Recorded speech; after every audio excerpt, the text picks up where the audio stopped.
おはようございます。たかしです。本日は2月8日水曜日、ただいま7時21分。それではポンド円のトレードポイントを見ていきましょう。まずは日足からです。昨日は大きめの陰線になってきましたね。ここ、日足の GMMA 接触からの下落、からの一旦の調整の上昇からの再び下落、みたいな、そんな風にも見えますが、基本的にはここ安値を切り上げてきてますので上昇しやすい地合いではあるんですね。とは言いつつ、日足では下落トレンドの途中ですので、ここが踊り場となって、今ここから下落していくのかというところでもあります。ですので、ここのこの切り上げラインですね。この辺にラインが引けるんですが、そこを下抜けてくると、緑のボックス加減、もしくはこの辺付近ですね。赤のトレンドラインなんですが、この辺付近、現在地では152円台ぐらいまで下落する可能性がありますので、そこは注意です。本日が陽線で引けるようですと、もう一度上昇、高値を目指してくると考えますが、今ストキャスティクス少し怪しくなってきましたので、ここから下落していく可能性っていうところも考えておきたい。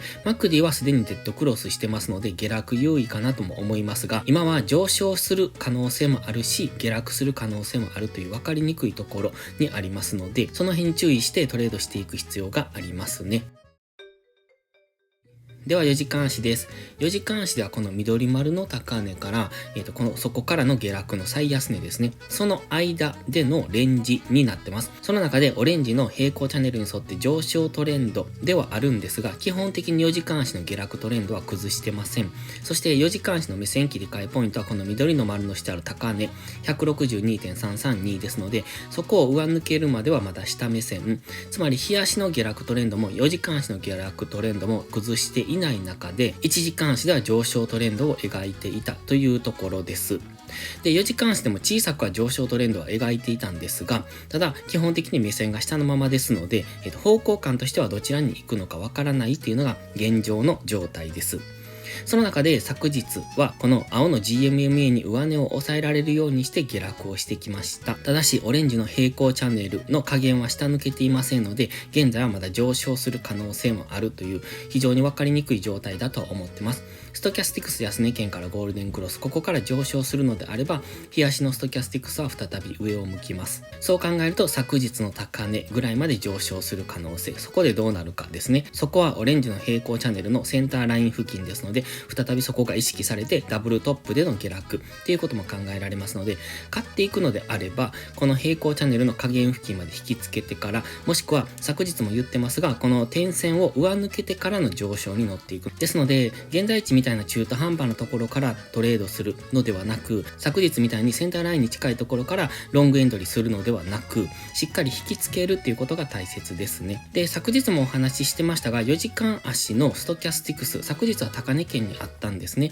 この過熱感が解消されるところぐらいまでは下落すると言ってました。それが現在地付近ですね。ようやく過熱感が解消されたというところですので、ここから反発上昇できるのかどうかというところを本日は見ていく必要があります。ただし1時間足では下落トレンドに入りましたし、そして昨日の下落っていうのは結構強いので、上値は重くなってくるだろうというところで、やはり本日は分かりにくい動きをするのかなというふうに想定ができます。では1時間足です。1時間足でこの直近の最安値から最高値にフィボナッチリトレースメントを引いてて、それが一旦 78.6% という 157.4 付近で今反発はしてきてます。ただし上値は重くなってきてますので、GMMA 下向いてますよね。ですので、一旦上昇したところは売られやすい試合にはなってくると思いますので、1時間足単位では上昇したところからの戻り売りを狙っていくのがいいと思いますが、4時間足、日足っていうのはストキャスティクスが安値圏からゴールデンクロスしてきているところですので、4時間足単位での上昇に入っていく可能性もある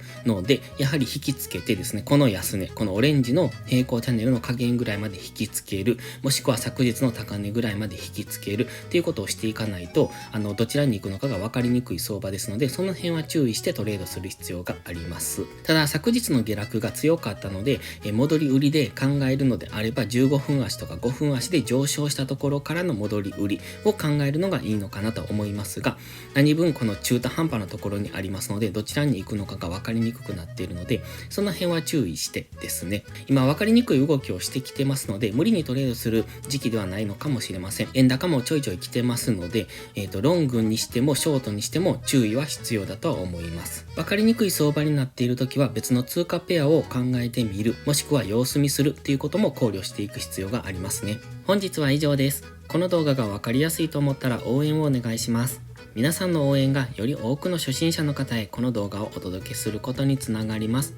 そして最後にお知らせです。YouTube のメンバーシップでは初心者の方向けの丁寧な解説動画を毎週1本更新しています。トレードの基礎が学べるメンバーシップにご興味があれば一度お試しください。それから初心者ではないけど安定して勝てないという方はポストプライムでのプライム会員をお勧めしています。